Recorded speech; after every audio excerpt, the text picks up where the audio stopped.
से फुट तालाब पंचायत का 300 की आबादी वाला गांव है, जिसकी दूरी 6 किलोमीटर पड़ती है, जबकि मोतीपुरा से 2.5 किलोमीटर पड़ती है।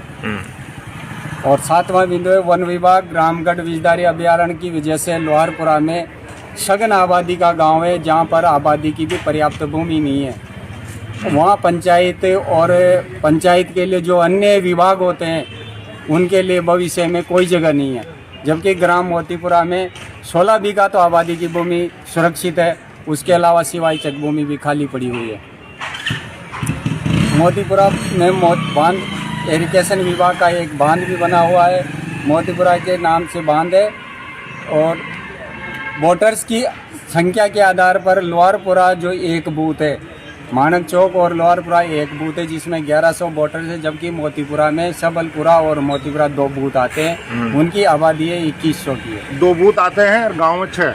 अच्छा, सबलपुरा का झोपड़ा है, सिलाटी का झोपड़ा है और 2 तो सबलपुरा है। इस तरह का है कि राज्य सरकार द्वारा जो नई पंचायत सृजित की जा रही है, इसके जो पॉइंट डिसाइड किए गए थे, उन पॉइंटों में लोहारपुरा एक भी पॉइंट का फॉलोअप नहीं कर रहा। सारे पॉइंट मोतीपुरा में है, जैसे कि सीनियर सेकेंडरी स्कूल होना, पटवार मंडल होना, बीज गोदाम होना, जगह पर्याप्त होना, प्ले ग्राउंड होना, बीज गोदाम होना, और ये सारी चीज़ें जितनी भी होती है, जितने भी रिक्वायर्ड पॉइंट थे, वो सिर्फ पीपला में है। लोहारपुरा में एक भी मोतीपुरा में है, मोतीपुरा में है, लोहारपुरा में एक भी पॉइंट नहीं है। जितनी भी जगह है वो सब फॉरेस्ट है, इफेक्टेड है। इवन लोहारपुरा में अभी तक शमशान घाट की जगह भी नहीं है, यूँ मान के चलो। और जो ये पंचायत विभाजन की जो पहली लिस्ट प्रकाशित हुई थी, उसमें मोतीपुरा फिक्स हो चुका था। बाकी गलत तरीके से, द्वेषतापूर्ण तरीके से मोतीपुरा को काट के लोहारपुरा बनाया गया, जिससे वहाँ के जितने भी लोग हैं, 4-5 हज़ार लोग, उनमें भारी रोष है। और ये सब लोग सरकार से मांग कर रहे हैं कि जहाँ पे वास्तव में होना चाहिए जनहित में ग्राम पंचायत मुख्यालय मोतीपुरा ही होना चाहिए।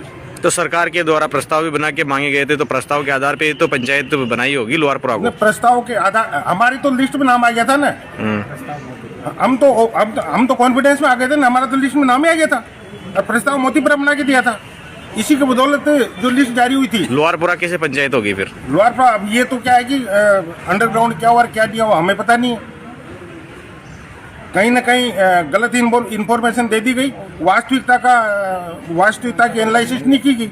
लोहारपुरा पंचायत को रद्द करवाने की मांग है आपके प्रमुख? बिल्कुल है। आपकी मांगे नहीं मानते तो आगे क्या रूपरेखा रहेगी पंचायत? धन्यवाद भाई, हम पहली प्राथमिकता ये दे रहे हैं कि हम सरकार को